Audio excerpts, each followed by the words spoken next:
بسم اللہ الرحمن الرحیم۔ میرا آج کا لیکچر ہے کامرس لیکچرر کی پریپریشن کے لیے، جو حال ہی میں پنجاب پبلک سروس کمیشن کی طرف سے ڈفرینٹ ڈسپلن پر ویکنسیز اناؤنس کی گئی ہیں۔ ڈیئر اسٹوڈینٹس، میرا نام اشفاق احمد ہے، میں سبجیکٹ اسپیشلسٹ ہوں، اور میرے ساتھی جناب ذیشان صاحب اسسٹنٹ ڈائریکٹر ہیں، اور تیسرے ساتھی سعید صاحب ہیں جو کہ لیکچرر ہیں گورنمنٹ کامرس کالج جھنگ سے۔ ہم 2 لیکچرز روزانہ آپ لوگوں کو پڑھائیں گے انشاءاللہ تعالی، اور طریقہ کار تھوڑا سا ڈیفرنٹ ہوگا۔ طریقہ کار یہ ہوگا کہ آج ہم جو آپ لوگوں کو پڑھا رہے ہیں انشاءاللہ تعالی کل ایک آن لائن ٹیسٹ آ جائے گا، انہی بیسک کنسیپٹس پر، یا جو بھی آپ لوگوں کو پڑھائیں گے پاسٹ پیپر سے ڈیفرنٹ ایم سی کیوز لیں گے۔ اگر مثال کے طور پر کوئی لیکچر میں کوئی ایک آدھا ایم سی کیوز رہ گیا ہے تو وہاں سے کور اپ ہو جائے گا۔ اس کے بعد جب دوسرے دن لیکچر سٹارٹ ہوگا تو اس میں ہم کیا کریں گے، وہ ایم سی کیو ڈسکس کریں گے، جو ہم نے پیپر میں دیے ہیں، جو آپ لوگوں نے غلط کیے ہیں یا جو سمجھ نہیں آتے وہ میں آپ کو بتاؤں گا۔ اس کے بعد اگر آپ مجھے پرسنلی وائس میسج کر دیں تو میں اس کا بھی آپ لوگوں کو رپلائی کروں گا۔ اگر کوئی کنسیپٹ کوئی چیز سمجھ نہیں آ رہی تو میں آپ کو انشاءاللہ تعالی فوراً رپلائی کروں گا۔ تو یہ ایک چھوٹا سا میرا طریقہ کار تھا جو میں نے آپ لوگوں کو بتا دیا ہے۔ مزید طریقہ کار یا مزید میں تمہید نہیں باندھتا، اب تمہید میں باندھوں گا جب میں لیکچر دوں گا۔ توجہ سے سنیے گا، انشاءاللہ تعالی میرا یہ چیلنج ہے کہ آپ لوگوں کے کنسیپٹ بھی کلیئر ہوں گے، آپ کا نہ پیسہ ضائع ہوگا اور نہ ٹائم ضائع ہوگا۔ آپ لوگ انشاءاللہ تعالی مجھے دعائیں دیں گے کہ ہمیں کسی نے پڑھایا ہے۔ بہرحال یہ میں نہیں کہنا چاہتا، یہ انشاءاللہ تعالی آپ دیکھیں گے، پڑھیں گے تو مجھے یہ باتیں کہنے کی ضرورت نہیں ہے۔ اپنے ٹاپک کی طرف آتا ہوں۔ سب سے پہلا ایم سی کیو ہے، وہ ہے the cost concept that differentiate a corporation from its management. دیکھیں، ایک اینٹیٹی ہے، ایک گوئنگ کنسرن کنسپٹ ہے، ایک ریلائبلٹی ہے، ایک کاسٹ بینیفٹ کرائیٹیرین ہے۔ یہ اکاؤنٹنگ کے پرنسپلز میں سے، اکاؤنٹنگ کے کنسپٹ میں سے یہ ایم سی کیو لیا گیا ہے۔ سب سے پہلا آپشن تھا اینٹیٹی کنسپٹ۔ اینٹیٹی کنسپٹ کیا ہوتا ہے؟ اینٹیٹی کنسپٹ یہ ایک ایسا کنسپٹ ہوتا ہے کہ جس میں اکاؤنٹنگ اس چیز کو ڈیفائن کرتی ہے کہ there are 2 persons in the business. Number 1 is artificial person and number 2 is natural person. Artificial person کون ہے؟ بزنس آرٹیفیشل پرسن، مصنوعی شخص، اور جو اونر ہے یہ کیا ہے؟ نیچرل پرسن ہے، قدرتی بندہ ہے۔ تو اس لیے یہ کہا جاتا ہے کہ مالک اور بزنس علیحدہ علیحدہ رہتے ہیں۔ اگر مالک بزنس کو کوئی چیز دے گا تو بزنس اس کا حساب رکھے گا، اگر بزنس سے مالک کوئی چیز لے گا تو الٹیمیٹلی مالک اس کا بھی کیا کرے گا؟ حساب رکھے گا۔ ایسا نہ ہو کہ بغیر حساب کتاب کے ہم چیزیں کھاتے پیتے ہیں اور بعد میں مالک جو ہے وہ بزنس کو الزام دے دے کہ بزنس سے تو مجھے کچھ ارن کر کے بھی نہیں دیا۔ تو اس لیے بزنس یہ کہتا ہے کہ نہیں بھائی، جو بھی آپ کیا کرو گے، میرے ساتھ آپ ڈیلنگ کرو گے، آپ اس کو لکھ لیا کرو، یعنی آپ اپنے آپ کو علیحدہ سمجھو، مجھے علیحدہ سمجھو۔ جو آپ مجھے دو گے میری ذمہ داری ہے، میں آپ کو ریٹرن کر کے دوں گا، ٹھیک ہے، لیکن اس کا ایک حساب کتاب جو ہے وہ ہونا چاہیے۔ ایسا نہیں ہے کہ بس آپ کیا کرو کہ کھاؤ پیو اور اللہ اللہ خیر سرا، نہیں، ایسا نہیں ہونا چاہیے۔ اگلا کنسپٹ ہے going concern concept. Going concern concept کیا ہے؟ گوئنگ کنسرن کنسپٹ کا مطلب یہ ہوتا ہے کہ بزنس جب آپ کرتے ہیں تو بزنس کو ایک ڈیفینیٹ پیریڈ کے لیے نہیں کرتے، بلکہ یہ سوچ کر کرتے ہیں کہ ہمارا بزنس جاری و ساری رہے گا۔ اب دیکھیں کہ بزنس نسلوں تک ہوتے ہیں کہ ایک دادا تھا، پھر اس کی اولاد آئی، پھر اس کی اولاد آئی، پھر اس کی اولاد آئی۔ تو اس لیے کیا ہوتا ہے کہ یہ ہمارا کیا ہوتا ہے؟ گوئنگ کنسرن کنسپٹ ہوتا ہے۔ گوئنگ کنسرن کنسپٹ کا مطلب یہ ہوتا ہے کہ کیا بزنس سالہ سال رہتا ہے۔ اس کے بعد ہے ریلائبلٹی۔ ریلائبلٹی کا مطلب کیا ہوتا ہے؟ ریلائبلٹی کا مطلب یہ ہوتا ہے کہ آپ نے اکاؤنٹنگ کی ہے جو بزنس کی، تو وہ کیا ریئلسٹک ہونی چاہیے، اس کی ریلائبلٹی ہونی چاہیے۔ ایسا نہ ہو کہ بس آپ چیزیں لکھتے جائیں، اس کا کوئی وجود نہ ہو، وہ حقیقت میں نہ ہو، ایسا نہیں ہونا چاہیے۔ اس کے بعد ہے cost benefit criterion. Cost benefit criterion کیا ہوتا ہے؟ اس کو ہم یہ بھی کہتے ہیں cost benefit analysis. Cost benefit analysis کا مطلب یہ ہوتا ہے کہ ہر بزنس مین کی یہی خواہش ہوتی ہے کہ کیا کرے کہ میں جو چیزیں پرچیز کروں وہ کیا کم لاگت پر ہو، یا مثال کے طور پر کہ ایسا ہونا چاہیے کہ جب کیا کروں میں چیز بناؤں یا میں کیا کروں پرچیز کروں تو مجھے کیا ہونا، اس میں وہ کیا کرتا ہے؟ انالیسس کرتا ہے۔ جب وہ کیا کرتا ہے؟ انالیسس کرنے کے بعد پھر وہ ڈیسیژن لیتا ہے کہ چیز مجھے بنی بنائی اچھی ملے گی یا میں خود پرچیز کروں، دین مجھے اچھی کہاں پر مجھے کیا ہوگا؟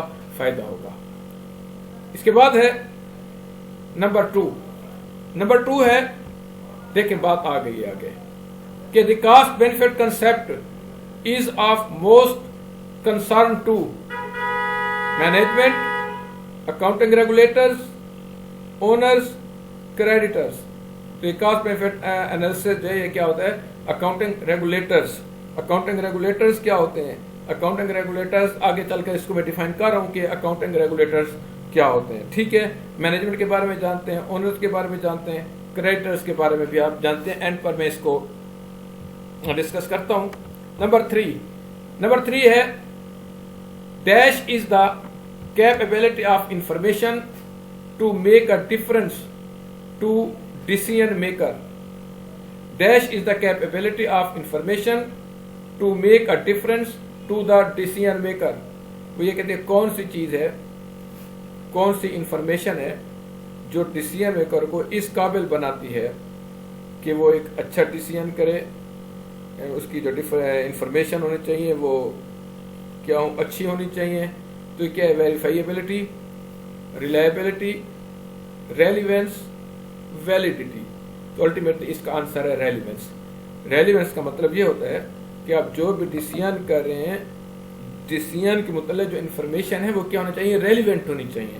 ایسا نہیں ہے کہ آپ نے مثال کے طور پر آپ نے لاہور جانا ہے، لاہور جانے پر آپ نے کیا کرنا ہے؟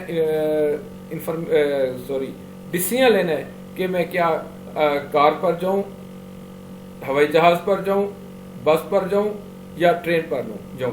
تو الٹیمیٹلی کیا کہ جب آپ انفارمیشن لیں گے تو کار، ویگن، بس، ہوائی جہاز یا مثال کے ریلوے کے نظام کے بارے میں لیں گے، کیونکہ آپ لاہور جا رہے ہیں، لاہور جانے کے لیے آپ ڈیسیژن کر رہے ہیں۔ تو اب کیا کریں؟ جو ڈیسیژن مین کے ریلیونٹ ہونا چاہیے۔ ایسا نہ ہو کہ آپ ان چیزوں کو چھوڑ دیں اور آپ ڈیسیژن یا آپ جو ڈیسیژن میکنگ کر رہے ہو کہ جی میں نے وہاں سے جا کر شاپنگ کیا کرنی ہے، تو ایسا نہیں۔ پہلے جانے کی پلاننگ کریں۔ جانے کی پلاننگ کے لیے آپ کیا کرتے ہیں؟ ڈیسیژن جو کریں اس کے بارے میں سوچیں، پھر وہاں پہنچ کر جب آپ انارکلی جاتے ہیں، شالمی میں ہیں یا اچھرا میں ہیں یا جہاں پر بھی ہیں، تو آپ پھر ڈیسیژن لیجئے گا کہ ہم نے کیا لینا ہے، کیا نہیں لینا، اس کے بارے میں آپ انفارمیشن کلیکٹ کیجئے، دین آپ ڈیسیژن کیجئے گا۔ Number 4، which of the following would not be found in general journal؟ کون سی چیز جو ہے وہ جنرل میں نہیں ہوتی؟ Balance in account, separate column for debit and credit, date of transaction, identification number for the entries made۔ کون سی چیز نہیں ہوتی جنرل میں؟ الٹیمیٹلی جنرل میں دیکھیں سیپریٹ کالم بھی ہوتے ہیں، date, description, post reference, debit, credit. اس کے بعد ڈیٹ بھی آپ لکھتے ہیں کیونکہ جنرل کی ڈیفینیشن یہ ہے کیا ہے؟ To record transaction in the business is called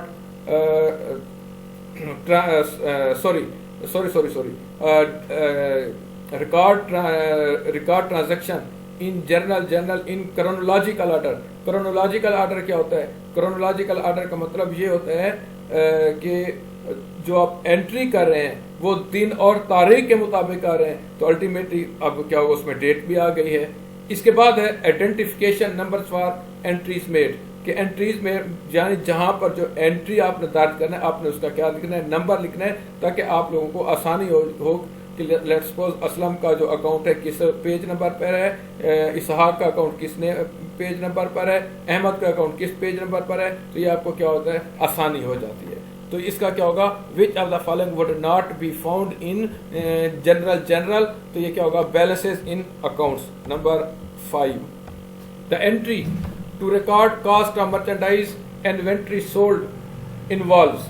کیا کرتے ہیں کہ کاسٹ آف مرچنڈائز انوینٹری، جب آپ کیا کرتے ہیں پروڈکٹ کو یا سیل کرتے ہیں، چیز سیل کرتے ہیں، سیل کیا ہے اس میں کیا کرتے ہیں؟ جب آپ کاسٹ کی انٹری کرتے ہیں تو کون سی انٹری کرتے ہیں؟ تو اس میں وہ یہ کہتا ہے debit to cost of good sold and credit to merchandise inventory. Students یاد رکھیے گا کہ ہمارے پاس 2 میتھڈ ہوتے ہیں اکاؤنٹنگ کے. جب انوینٹری کرتے ہیں ہمارے پاس 2 میتھڈ ہوتے ہیں، ایک ہوتا ہے پیریوڈک انوینٹری سسٹم اور ایک ہوتا ہے perpetual inventory system. Periodic inventory system کیا ہوتا ہے؟ پیریوڈک انوینٹری سسٹم یہ آرڈنری پرچیز، جب آپ آرڈنری ریکارڈنگ کرتے ہیں، سمپل انٹری کرتے ہیں، کیا کرتے ہیں؟ Purchases debit, cash credit, cash debit account receivable credit, یا کیش ڈیبٹ سیلز کریڈٹ، یا آپ کرتے ہیں account receivable debit sales credit. یہ کیا ہے؟ یہ پیریوڈک انوینٹری سسٹم. اور دوسرا ہوتا ہے پرپیچول انوینٹری سسٹم. انوینٹری کا پرپیچول انوینٹری سسٹم کیا ہے؟ اکاؤنٹنگ کا پرپیچول انوینٹری سسٹم ایسا انوینٹری سسٹم ہے کہ جس میں آپ کیا کرتے ہیں؟ انٹری کا اکاؤنٹ خود بخود کیا ہوتا رہتا ہے؟ اپ ڈیٹ ہوتا رہتا ہے. وہاں پر آپ کو فزیکل سٹاک ٹیکنگ نہیں کرنی پڑتی، آپ کو ساتھ ساتھ پتا چل رہا ہوتا ہے کہ کتنا سٹاک ان ہینڈ ہے، کتنا سٹاک پڑا ہوا ہے، کتنا سٹاک سیل ہو گیا، کب ہم آرڈر دیں، کب ہم آرڈر نہ دیں، کب کتنا عرصے تک ہمارا سٹاک، ہمارا مال، ہمارا را مٹیریل، ہماری انوینٹری کیا ہو جائے گی؟ بچ جائے گی. اینڈ پر آپ سے ایک کوشچن پوچھوں گا کہ انوینٹری اور مٹیریل میں فرق کیا ہوتا ہے، یا سٹاک اور مٹیریل میں فرق کیا ہوتا ہے؟ انوینٹری اور مٹیریل کا فرق، اس کے بعد سٹاک اور مٹیریل کا فرق. یہ آپ لوگوں نے مجھے ٹیکسٹ کرنے ہیں، گروپ میں ٹیکسٹ کر دیجئے گا. The entry to record the cost of merchandise inventory sold involves, تو یہ کیا ہے؟ Debit to cost of good sold and credit to merchandise inventory. تو کیا کرتے ہیں پرپیچول انوینٹری سسٹم کے تحت ہم کیا کرتے ہیں؟ 2 انٹریز کرتے ہیں. جب انٹری کو پروڈکٹ سیل کرتے ہیں، گڈ سیل کرتے ہیں، 2 انٹری کرتے ہیں. کون کون سے 2 انٹری کرتے ہیں؟ ایک ہم انٹری کرتے ہیں سیل کی، اور ایک انٹری ہم کرتے ہیں فورن کاسٹ کی، کاسٹ آف گڈ سولڈ کو چارج کرتے ہیں. جب سیل کی انٹری کرتے ہیں تو ہم کیا انٹری پاس کرتے ہیں؟ Cash debit sales credit, cash debit sales credit. اور فوراً جو ہم نے چیز سیل کی ہوئی ہے اس کی ہم انٹری کرتے ہیں، کیا؟ کاسٹ کو چارج کرتے ہیں. ہم کیا انٹری پاس کرتے ہیں؟ Cost of good sold debit اور انوینٹری کریڈٹ. اب امید ہے آپ لوگوں کو پتہ چل گیا ہوگا کہ 5 کا جو آپشن کریکٹ آپشن ہے وہ کون سا ہے؟ Debit to cost of good sold and credit to merchandise inventory. امید ہے سمجھ آ رہی ہوگی.